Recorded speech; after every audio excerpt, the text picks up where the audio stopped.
Good morning, everyone. Welcome to this webinar about moving beyond spreadsheets, unlocking the power of your DMS data.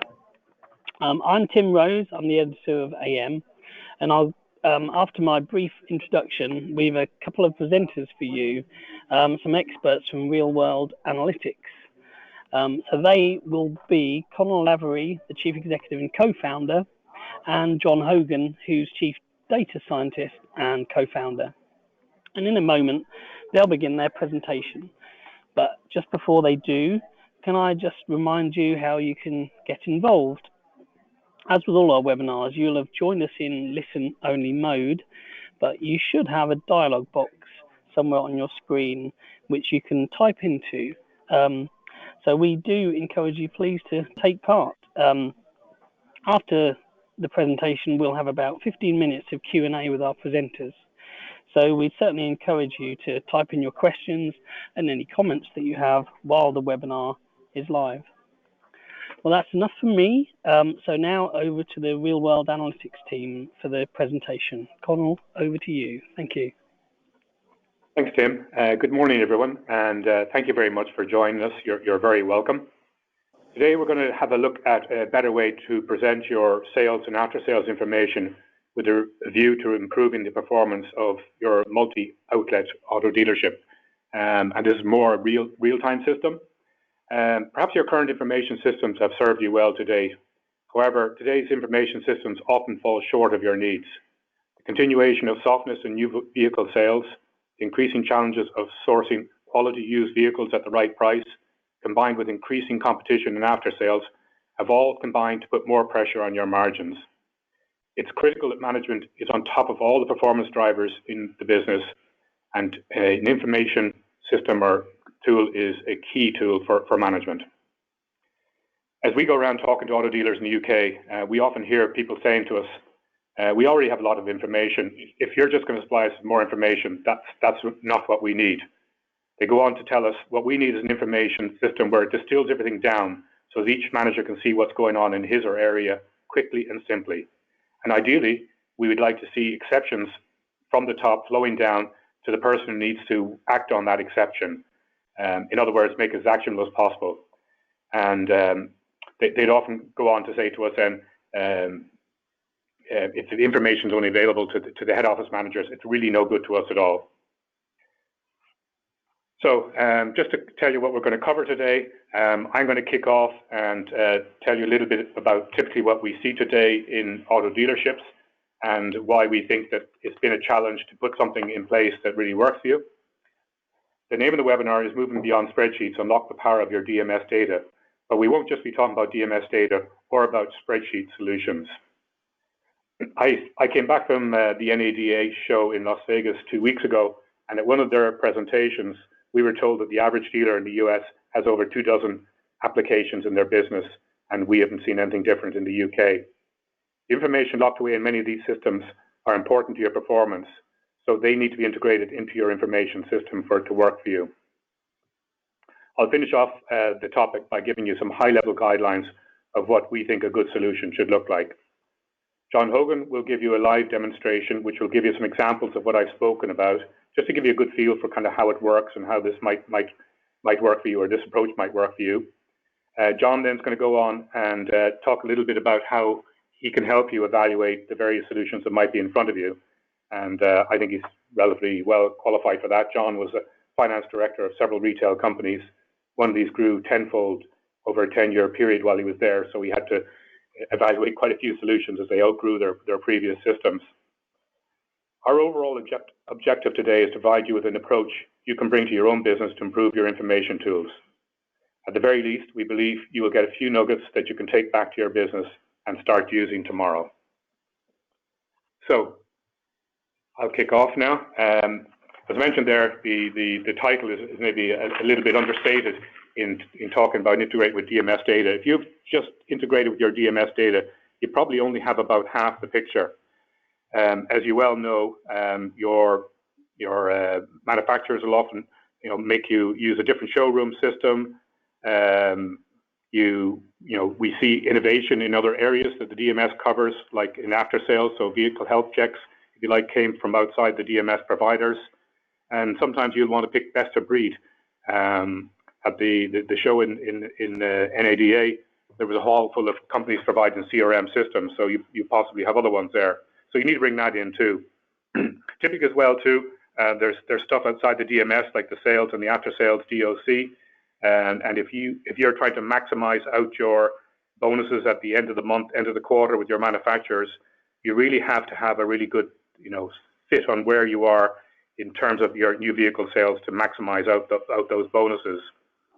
And in addition to that, if you really need to manage your business and be in control of your business, you'll need to match your transactions, your actual transactions with your budgets and targets. Other information systems that come into play are F&I, and your manufacturers will bring in third-party information like vehicle park. Okay, so don't read this slide. But if you were to go and talk to an IT consulting vendor and you describe this problem that I've just described to you, they would probably recommend this kind of classic BI approach. This is where you go to a BI consultant and they'll build a solution based on SAP or Cognos or something like that. But unless you're in the top 4 dealers in the UK, you won't have the budget for it. This typically costs hundreds of thousands, if not a 7-figure number. It'll take a substantial amount of internal IT resources to manage the project. It'll take substantial senior management time. Typically, you will find that you're educating them in how your business works, and you'll probably have to be prepared to wait months or years for this. So it's not for the faint-hearted, and this really describes, I suppose, why we've ended up where we are today with the solutions we typically see. So what do we see? I mentioned that we're not just going to talk about spreadsheets, but spreadsheets tend to be everywhere. Sometimes we see solutions that are, if you like, a grade above that, where you might have built your own data repository and you might be running query tools, maybe SQL tools or something like that against that. But the problem with those is that they're still very static reports. The information doesn't really flow down to where action needs to be taken, and difficult to grow those requirements as you go along. And actually, we still tend to see spreadsheets. And the problem with spreadsheets, as we say here, is even before we look at staff going on holidays, somebody has to do them, so it takes up your time. And it's often lots of different people in the organization. So the sales manager may be doing some, the after sales manager may be doing some, the CFO certainly is in terms of trying to integrate with the budgets and targets. Another problem is around accuracy. Spreadsheets have links that break, formulas that get corrupted, and often what customers tell us too is that if they go out from the head office to an outlet and they sort of say, look, this is what we see in your business, this is the inventory, they'll get a completely different picture, and you'll spend more time talking about whose report is actually accurate. And what that tends to do is decrease the level of trust in the reports, and therefore the control that you have in your business. So just very briefly, what we think an excellent solution looks like is it hits these 6 points. So the first one there, integrating multiple data sources, I've already talked about this, and your modern data analytics, big data tools, they're very good at blending data from multiple sources. So tick in the box there for that type of approach. You need to generate reports very quickly. People don't have time to wait for reports. Typically off your DMS, it can take quite some time to generate reports. The repository-based solutions I talked about earlier would be quicker at that, all right. Third, reports we believe need to be automated and they need to be delivered. If you have to go looking for information, people are so busy, they don't tend to do that. It's a very subtle point, but we've found that this works really, really well. So automated reports landing in the inbox at specific times, especially if they're around exceptions, and delivered further down the organization where action needs to be taken, that works much better than systems where you've got to go in and get the information.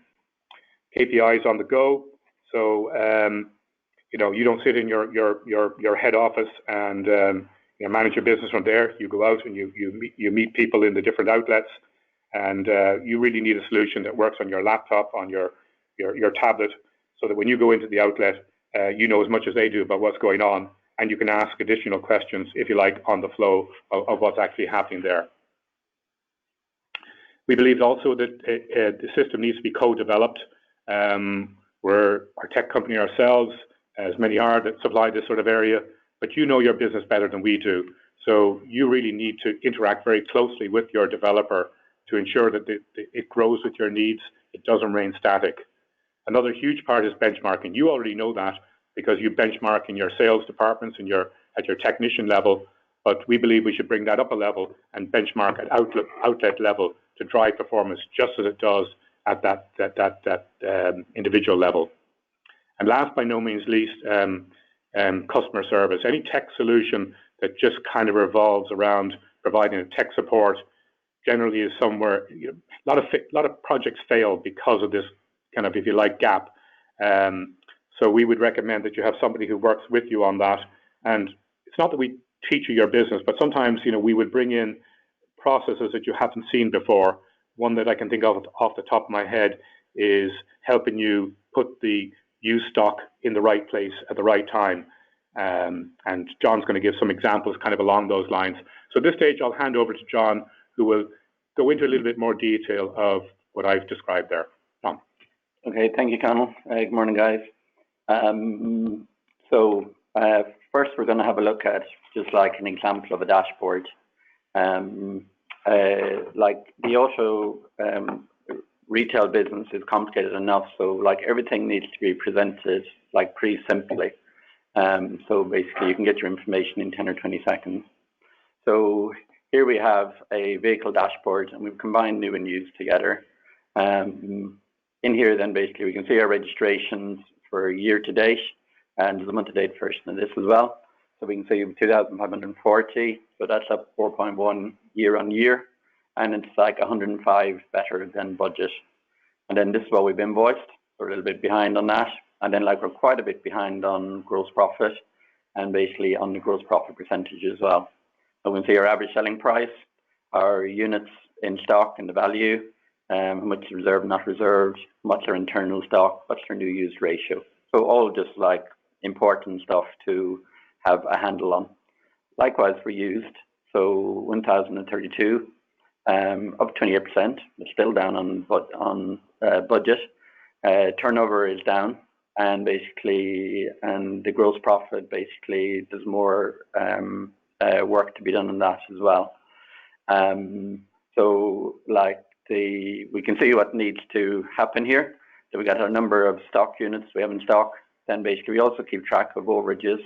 So like against your budget, exactly how many vehicles over are we? What's our stock turn?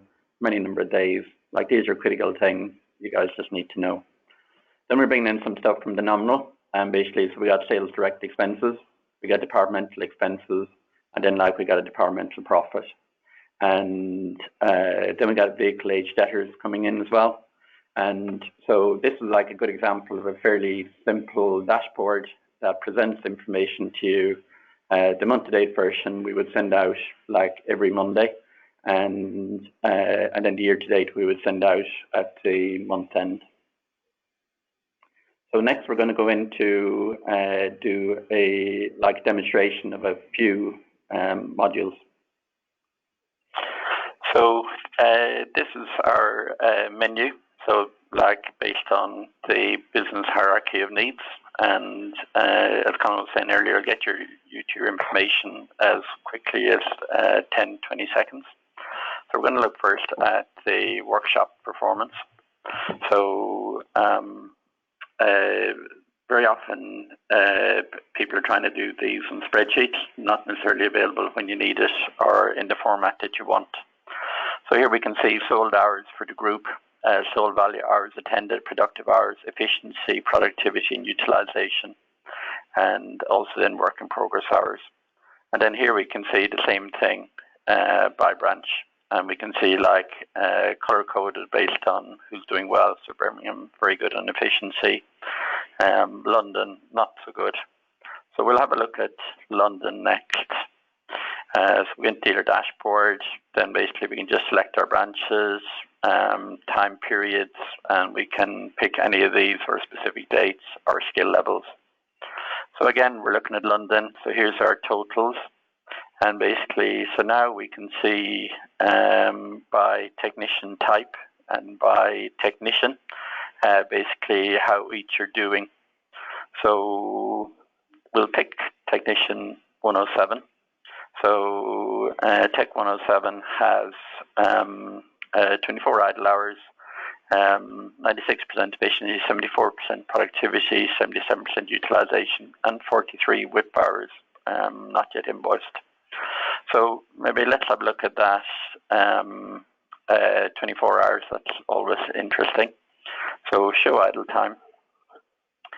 So here we can see that his 24 idle times was made up mostly awaiting work. So probably not a great state of affairs. But we still want to improve his efficiency. So I think probably the next place we might have a look is to show his outstanding WIPs hours. And in here we can see what WIPs is outstanding and for how many hours. We can also, if we want to see, to say he or she is coming to us, like asking for a pay rise, or they're due for review, then basically we can go into the technician inquiry part, and again we see our technician here, and basically we can see all his performance up by KPI, main KPIs over the last 12 months. And not only that, but then we've also got a benchmark over here. So this is like all the master technicians. These are their performance here to benchmark him or her against. Okay, so next we're going to hop over to parts, and we'll have a look at trade partners. Which again is like a very much a moving feast in the UK automotive business at the moment. So we'll have a look to see how we're doing overall. So here we have like our running for the year, rolling year, and we see we've had like a kind of poor enough spring, really great summer, and then like things have kind of taken a turn for the downhill again. So we can also see this expressed on a map, and the bigger the circle, the more business we do with them, and then basically the red just means we're trading down. So we can see here then basically we have a trade partner basically trading down quite significantly, and basically so let's just go in and see why that is. So we can see then like basically how much it is for Citroen, Ford, and basically Volkswagen, and where we have segments, like what segments are involved. Next then basically we don't want necessarily to go like searching to see which ones we need to look at. We just want like a short list of basically the good guys and the bad guys. And so here we have the good guys. So top 10 based on 3-month run rate. So run rate is much better now than basically year on year because we're comparing last month to the previous 3 months. So it's much more actionable. So that's the best. So then we'll have a look then next at the worst. And so we can see basically how much they're down, and then basically what these guys were previously selling maybe $8,000 a month with us, and now basically they're only doing about 3. So that's the information we need to know, basically, and to get the answers to. And then what you can do on this is basically you can subscribe for this report. So I'd like to see that on the first of the month, and then it's delivered into my inbox, and basically in the form of that picture, and then I can interact with it there. So I'm prompted with the important stuff like pretty regularly. Our experience is that people need stuff delivered to them in their inbox because very often they haven't got time to go looking themselves. So next we'll have a look at the routes, and so maybe this time we'll have a look at profitability, right? So these are the good guys on top. And then basically, so we've got some here basically that are in trouble from a run rate point of view. So say if we select, so route 5 here, 3 grand in September, and trading down to very little now. So which customers is it? So here we select a route 5, and basically in here we can see where the route is, and then down here we can see which trade partners, how much business we do with them, and then basically the run rate. So we can see it's quite a few basically that's impacting on us that needs closer inspection or amalgamation, whatever. So next now we're going to jump across to sales, and we'll have a look at see how the sales executives are doing. Again, people normally try do this in a spreadsheet, and it's not necessarily there when you need it. So again, same thing. Basically, so here is the company, and basically, so sales exec number 4 is our top man or woman. Basically, it was sold 149, and basically, which is nearly 3 a week. And again, I've selected whatever time periods I want, and I can see their gross margin per unit, their metal profit, their paint protection, their gap, their warranty, their service plan, their finance penetration, their variable profit per unit, how much money they made for us in total, and then the split between new and used. And then basically, first question is really is it 149? Everybody questions information, and so everywhere on the system, you just want to have that level of transparency. Well, here is the 149. So we can see in here then basically, so new and used, there separately. And then if we just want to see the top 4 executives for the company, so we have it here by brand, and we can see our exec 8 in Brighton kind of make up the top 2, then followed by Birmingham and London. So never underestimate the importance of the bragging rights or the benchmarking. It really does work at a business level. So those are 3 examples of modules that basically how actionable all your information is, how easy it is to get your information. You have your answers within 10 or 20 seconds, regardless of whether you are the sales manager all the way up to the CEO. Okay, so next we're going to move on to how do you evaluate BI solutions? Choosing a BI partner is a big deal, and so you need to make sure you're choosing the right one, and also you don't necessarily know what you want now. You don't necessarily know what you want in 6 months' time or years' time, or when you have your answers, what the new questions are. So you do need to take time to evaluate what you actually need from a BI partner.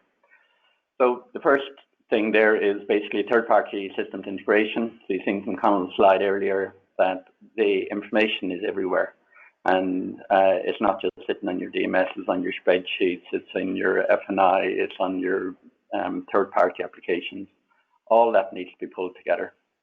The next thing then is you want something that's been co-developed with customers. So you don't want the BI company's view of the world.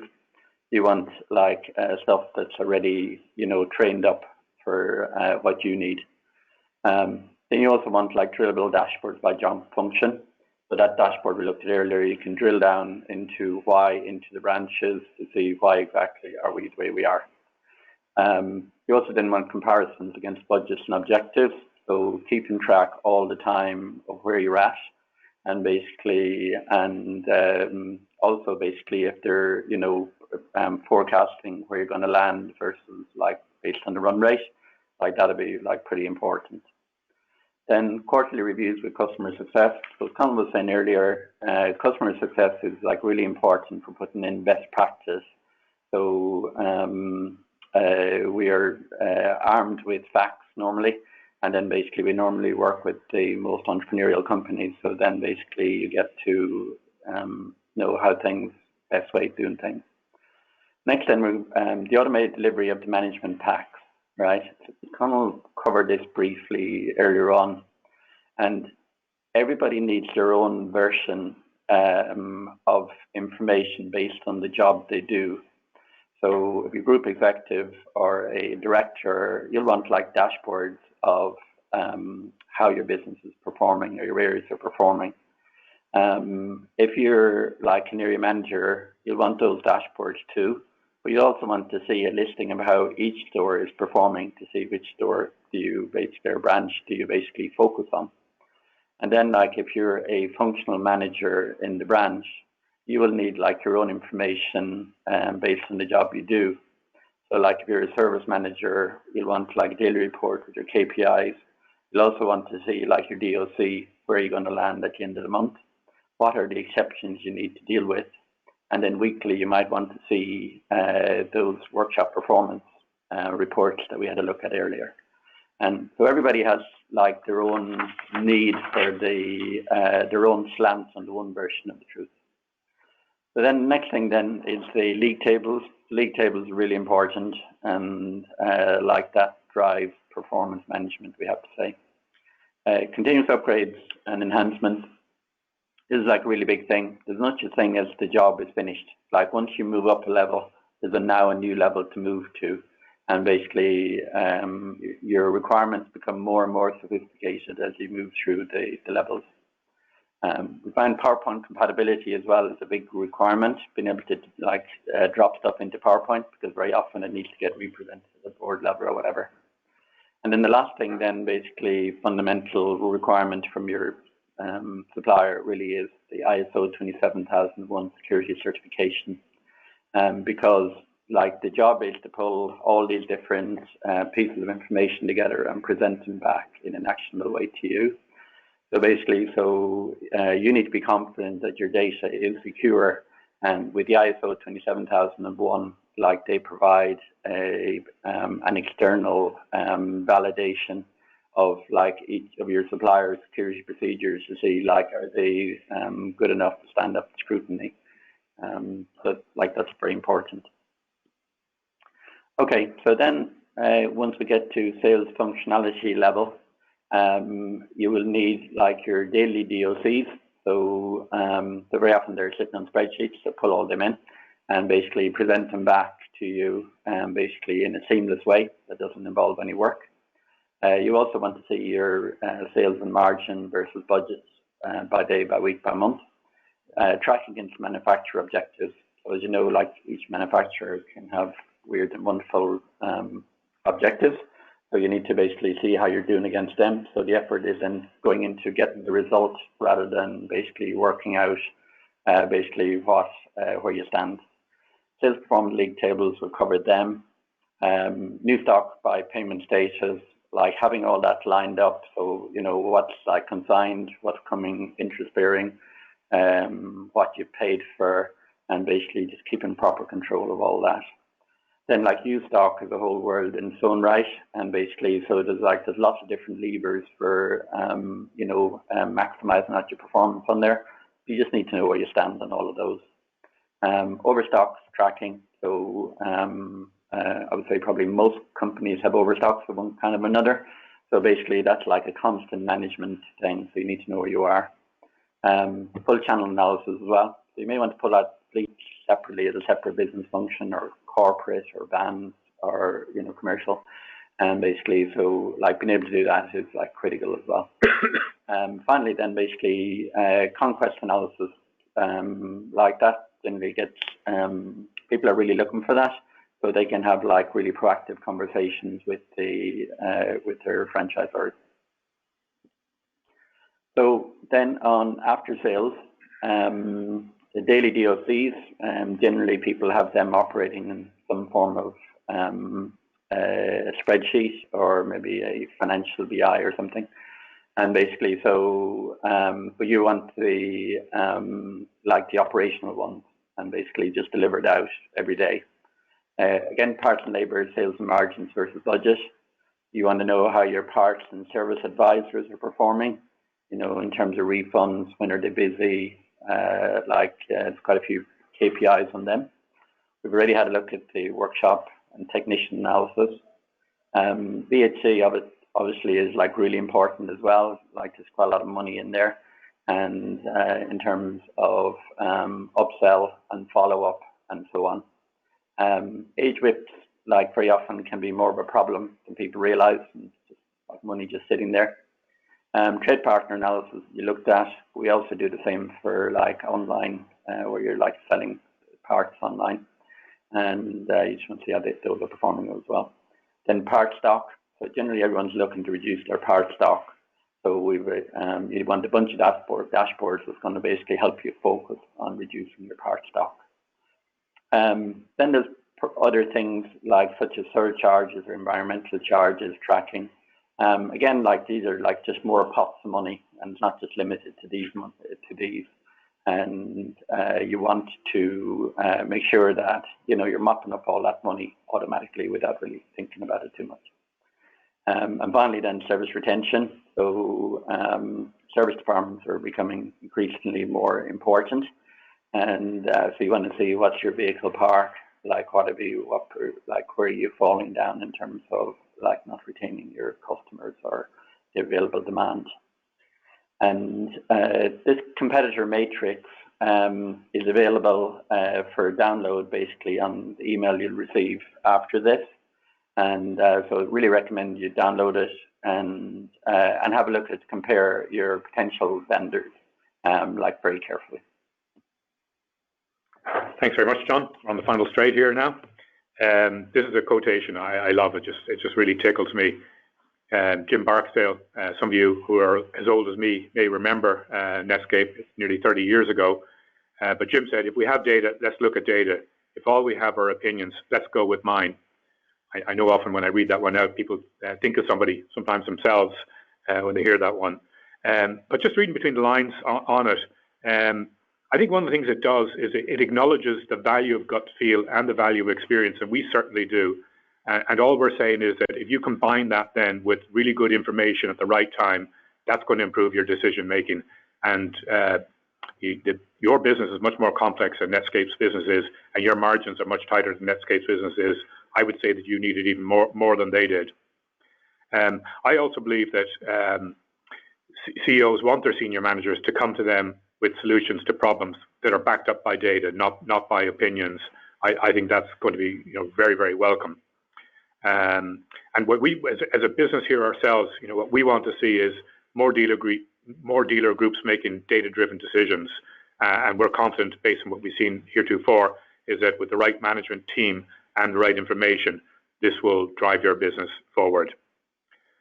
So to briefly recap before we go to the Q&A, I started by acknowledging the challenges to building a reporting system, the main challenge being that you have to pull from so many different data sources, and it needs to focus what's important, so you don't get drowned in that data that we keep hearing about.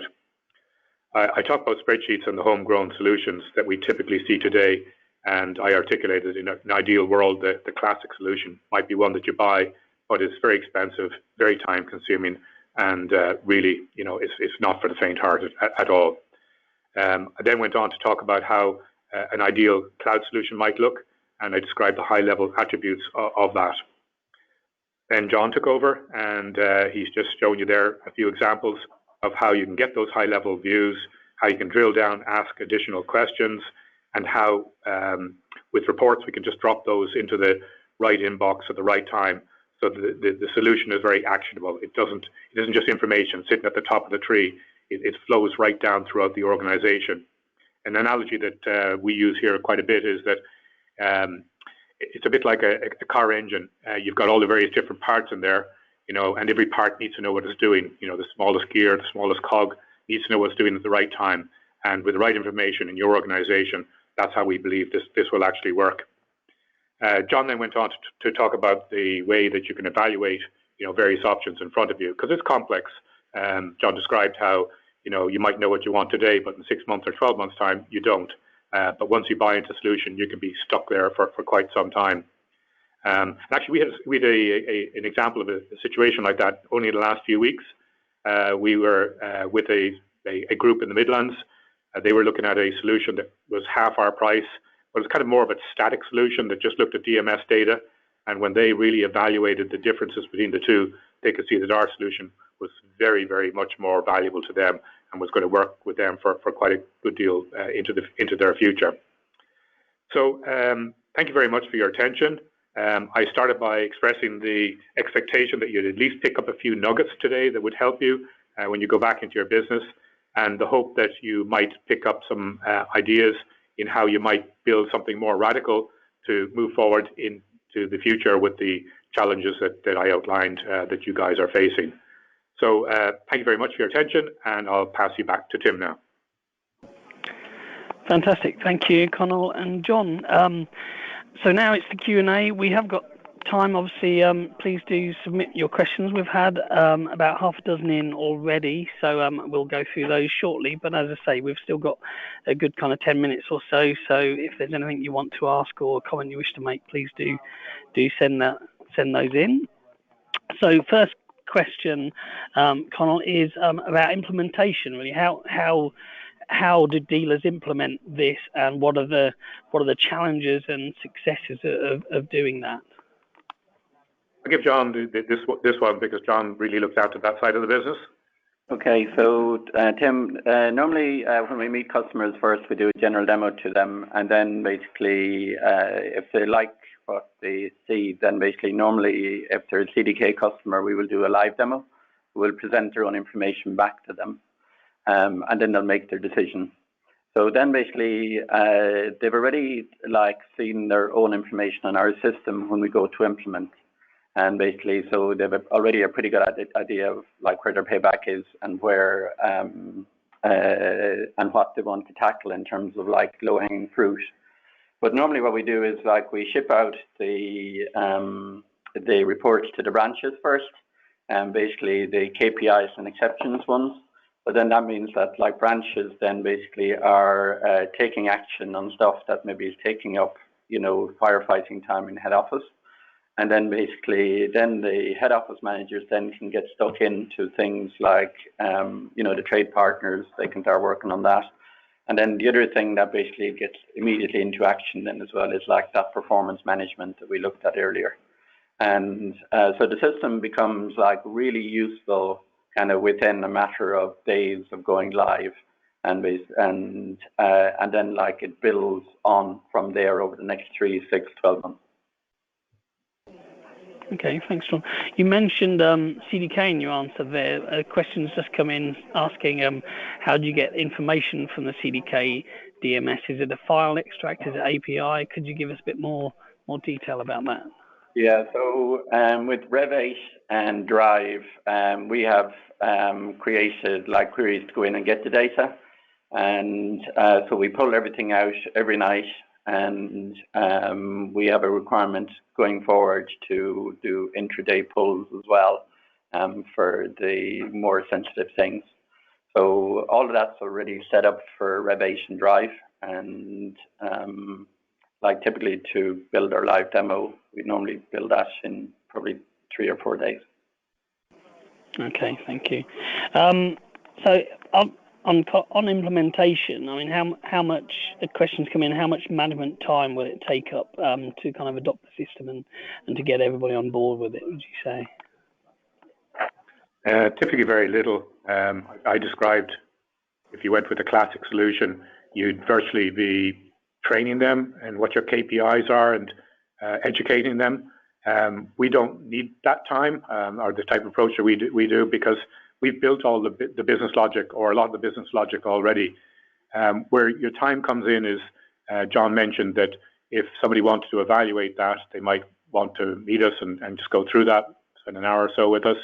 Then if they like what they hear, they'd like to maybe get a live demo, we'll get their data, build a system for them. It takes us about 4 days or so to do that. And then we go back and we show that to the senior management team. We recommend about a half-day workshop for that. Then if they go ahead with us, it's really just customization. People sort of say, look, we work a little bit different in this area, and we need to pick up on that. Now, the one exception to that might be we've been developing this solution for 3 years. We have a lot done, but we know that we've a lot more to do. So if somebody came to us with something new, they'd be like the leaders in that. They'd be like a kind of almost like a co-developer on that. But that's totally optional. They can wait for other people or us to do that work. Okay, thank you. And again, you'd mentioned CDK. We've had quite a few questions come in and asking if you also integrate with Pinewood's Pinnacle. Yeah, okay. It's a commercial question to us. It's not a technical question. We can integrate with it. We've got kind of two choices from a commercial perspective when a new data source comes to us as big as a DMS, and that is, do we pay for it or do we pass the cost or some of the cost of that on to the prospective customer? Generally, nobody wants to pay for it, so we'll try and evaluate what the interest is in that sector and what the likely sales are we're going to get, and then we'll tackle that. But maybe just put it in perspective, your classic BI company, if they are taking on a new data source, that would be like months and months of a project. Here, it's like weeks. And maybe one more thing to add: if one dealer that was large enough came into us, we probably would move forward with that, very, very, very quickly, and we would probably absorb the cost on that. Okay, thank you. Somebody else has asked, can you consolidate data from multiple DMSs into one portal? It suggests, I guess, a group that's acquiring and got legacy businesses, legacy systems that it's yet to replace. Over on our other sister company in the pharmacy business, we do exactly that. Basically, we're integrated in with the transactional system. We can have customers that are on 2 or 3 systems, and basically, but it all appears the same at the front end. So we haven't got to that stage in automotive yet, but as Conal was saying, if we have a good enough dealer group prospect, then that's definitely something we would look at. I just add to that, in the pharmacy sector, how some of our customers use that is that they may feel that they've gone further than their system can, and adding our information system on top of that often satisfies their needs, and they're very happy to stay with that transactional supplier. In some cases, they use it as a bridge. They can't to change your DMS is a very substantial move to take, which you don't see very often. It's exactly the same in the pharmacy sector with their PMR systems. But we can kind of give them a transition point where they have this information system on the old transactional system, and they have exactly the same one as they move on to the new one, which may happen through acquisitions. They like the DMS of that's in the company they've acquired. So lots of flexibility there. Okay, fine. Another question come in. The approach to building a reporting system sounds very elegant, but they're questioning or saying unless it delivers more value than it costs, then they wonder whether they'll be able to take it on this year. Can you talk through sort of how your customers have realised a return on their investment? I hate sounding evasive when get asked questions like that, but really the answer is it's the payback is in different areas for different companies. We'll find that we go into one company and they'll be very, very good at 3 or 4 of the main sort of 50 profit drivers. You go into another company and the payback is in somewhere else. But we always find it, and it's understandable why we find it. The tools that the dealers have today just make it very difficult to cover all the ground to get there. Give you maybe one example. One of our customers in one area they got a payback. So they found when they looked at the data that they were very inconsistently applying the charges for their surcharges and environmental charges across their base, and just by tightening up on that, they paid for the system. So everything then on top of that, if you like, was where their payback came from. Okay, thank you. What scale of dealer group would you say this BI solution is most useful for? Wide range. Our smallest customer has 3 to 4 branches. We're just about to go live with a customer that has 17 branches or so, selling about 20,000 vehicles per year, and that no way stretches us at all. We don't actually know what the upper limit is with our current infrastructure, but we believe we can cover up to maybe the number 5 in terms of UK dealers at the moment. Okay. And somebody specifically has asked, what sort of costs are we talking about based on a 5-site group? I mean, that's something that either if you want to answer now, or if not, we can probably put you in touch with them directly. Can't answer exactly. We've gone through a number of different pricing ways of doing things here. We started out doing number of outlets with the number of franchises, because we need to look at kind of the complexity of the data that we're dealing with. But we had some pushback on that. And so really what we found is that there's like a number of things that add to the complexity and the value of what we're doing. So we've actually built an algorithm, what we do at a data analytics company, and it's now subject to how many cars are sold, the number of outlets, annual sales, and the number of user licenses that they'd be looking for. But to specifically answer your question, a 5-outlet group might be paying somewhere between 25 and 35,000 per annum, something like that. But we'd be very surprised if they don't quickly get that back in just finding some areas where they inconsistently are doing some things. But we don't ask our customers or prospective customers to take a dive into the dark.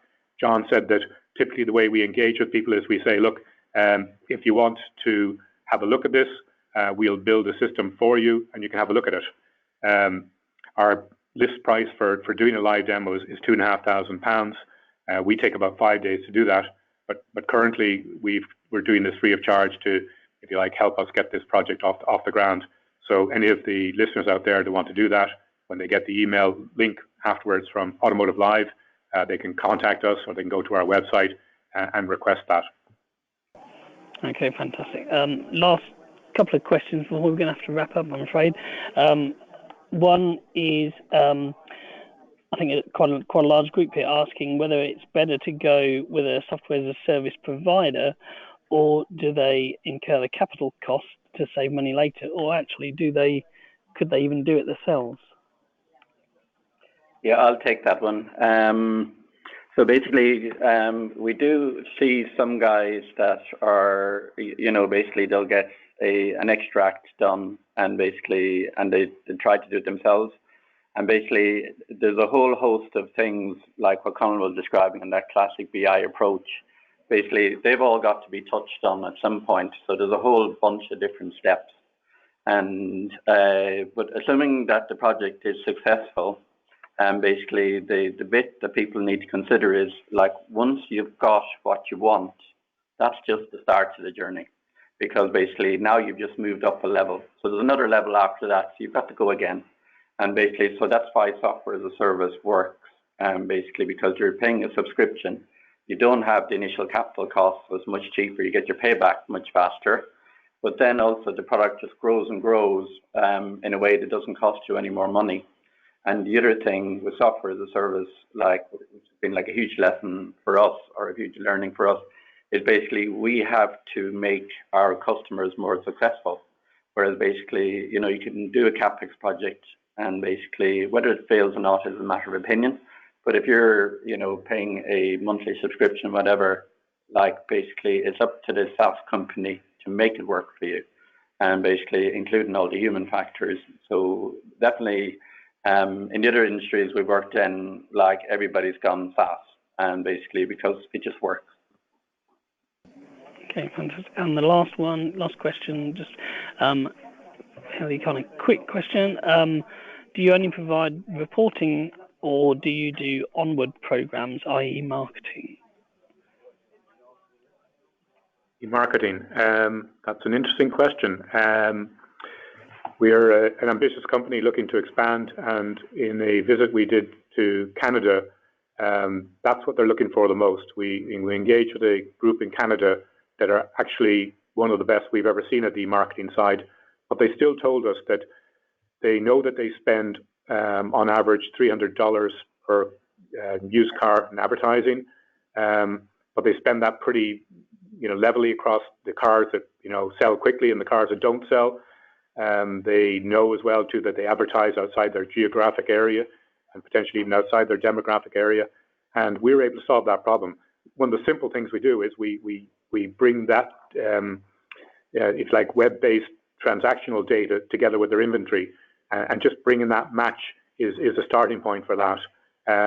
But it's a journey that we haven't really embarked upon yet, but very keen to work with a progressive group in that area. Okay, so the message there is if there's significant demand and time over time, then you'll certainly kind of look at that. Fantastic. No, okay. We'll definitely do that, Tim. We'll definitely do that. It's just a matter of when. Brilliant. Good. Lovely. Okay, we're going to have to wrap up there, I'm afraid. Thank you, Connell and John from Real World Analytics for today's presentation. We've had lots of questions, and I'm sure it's given our audience plenty to think about. If you want to view it again, I think you'll get emailed a link fairly shortly, so you can watch it at your leisure. Thank you all to the audience for joining us today and taking interest. And there obviously will be more webinars from AM in the coming months, so do please keep an eye on AM Online and your daily email newsletters for more details. So thank you all for attending, thank you for listening, and all the best for the rest of your day.